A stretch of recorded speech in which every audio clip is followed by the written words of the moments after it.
AP deputy CM Pawan Kalyan నేడు తొలిసారిగా సచివాలయంలోని చంద్రబాబు ఛాంబర్కు వచ్చారు. ఈ సందర్భంగా ఆయనకు సీఎం చంద్రబాబు స్వయంగా ఎదురెళ్లి స్వాగతం పలకడం విశేషం. పవన్ను ఆత్మీయ ఆలింగనం చేసుకున్న చంద్రబాబు శుభాకాంక్షలు తెలిపారు. ఇక చంద్రబాబు ఛాంబర్లోని ఏపీ అధికారిక చిహ్నాన్ని చూపిస్తూ ఆ గుర్తుకు వన్నె తీసుకువచ్చారంటూ చంద్రబాబును పవన్ కొనియాడారు. అందుకు చంద్రబాబు కృతజ్ఞతలు తెలిపారు. అనంతరం ఇరువురు సమావేశమయ్యారు. ప్రభుత్వ ఏర్పాటు అనంతరం చంద్రబాబు, పవన్ భేటీ కావడం ఇదే ప్రథమం.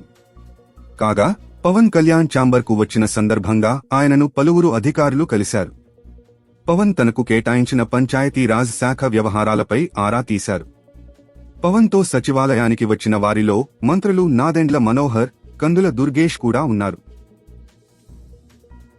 తాజా సమాచారం కోసం లైక్ చేయండి, సబ్స్క్రైబ్ చేయండి, నోటిఫికేషన్ల కోసం గంట సింబల్ ఆన్ చేసి పెట్టండి.